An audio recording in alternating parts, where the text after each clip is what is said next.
জিলাৰ দৰকাহৰা পাইকানাত নিৰ্মাণ হৈ থকা সংযোগী সুৰংগ পথৰ কাম প্ৰায় সম্পূৰ্ণ হৈ উঠিছে। দ্ৰুতগতিত আগবাঢ়িছে নিৰ্মাণ প্ৰক্ৰিয়া। এই পথ সুৰংগ নিৰ্মাণ হৈ উঠিলে সাধাৰণ ৰাইজৰ যাতায়াতৰ বাবে বহুত দিনৰ সমস্যা সমাধান হ'ব।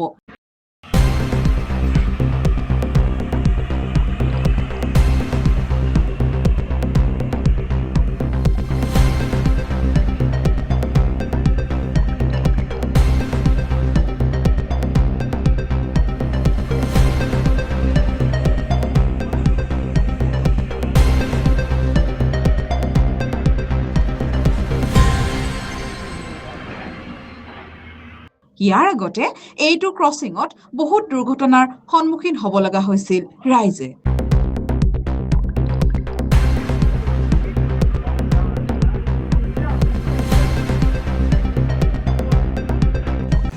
এইটো আপোনাৰ ROB বুলি কয়, এইটো মানে ৰোড অভাৰ ব্ৰিজ।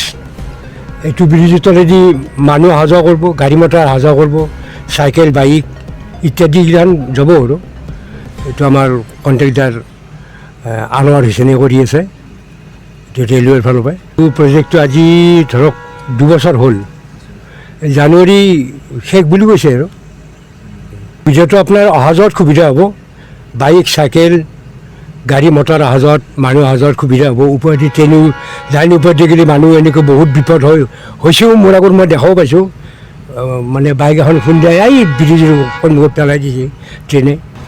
মানুহৰ সুবিধাটো এইটোৱে আৰু গাড়ী মটৰ চলাচল হ'ব, ওপৰেদি ট্ৰেইন যাই থাকিব, এটা কোনো অসুবিধা নহ'ব। ট্ৰেইন যাওঁতেও যাই থাকিব, মানুহ যাওঁতেও যাই থাকিব। গাড়ী নোৱাৰে, এতিয়া 4-চকীয়া যাব, বাইক চাইকেল এইকেইটা যাব। এম্বুলেঞ্চ চাপৰখন যাব, ডাঙৰখন নাযায়, সৰুখন যাব। যিখন মাৰুতি ভেন সেইখন যাব আৰু দিয়ে যাব। এইটো ভাৰত চৰকাৰ ৰেলৱে।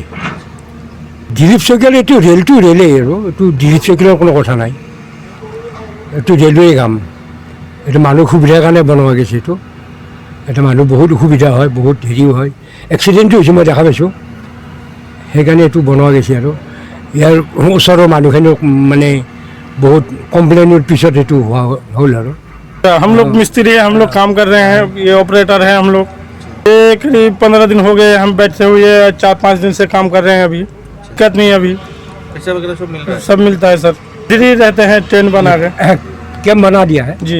ये अंडर पास होगा, आदमी जाने आने के लिए बाइक टुकटुकी सब जाएगा। अभी को गार्डर डाल दिया है, अभी ट्रेन जाने के लिए कोई दिक्कत नहीं होगा। फिलहाल आदमी ऊपर से जा आता करता है, आगे के लिए भी नहीं होगा, आगे के लिए भी नहीं होगा।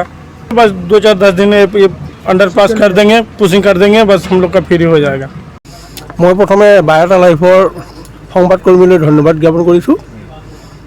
এইটো আপোনাৰ ৰেলৱে আণ্ডাৰগ্ৰাউণ্ড ব্ৰিজ। ইয়াতে প্ৰায় এইটো বহুদিনীয়া আমাৰ ওচৰৰ প্ৰায় ইয়াতে 10খন গাঁৱৰ দাবী আছিল, তেওঁলোকে এই ৰাস্তাটো লাগে। ইয়াৰ কাৰণে তেওঁলোকে বহু অফিচত বহুবাৰ তেওঁলোকে আবেদন নিবেদন কৰিছে আৰু তাৰ ফলস্বৰূপে আজি তেওঁলোকে এইখন পাবলৈ সক্ষম হৈছে। এইখন হোৱাৰ পিছত, এই আণ্ডাৰগ্ৰাউণ্ড ব্ৰিজখন হোৱাৰ পিছত তেওঁলোকৰ যাতায়াতৰ যথেষ্টখিনি সুবিধা হ'ব। কিয়নো মানুহখিনি ইমান দিন যিহেতু ভুগিছে তেওঁলোকে বহুত দূৰ হয়, তেওঁলোকে ঘূৰি যাব লাগে। স্কুল কলেজৰ ল'ৰা ছোৱালী, বজাৰ সমাৰ, বেমাৰ আজাৰ সকলো ফালৰ পৰা তেওঁলোকে ইয়াতে বহুত জ্বলা কলা ভুগিব লগা হৈছে।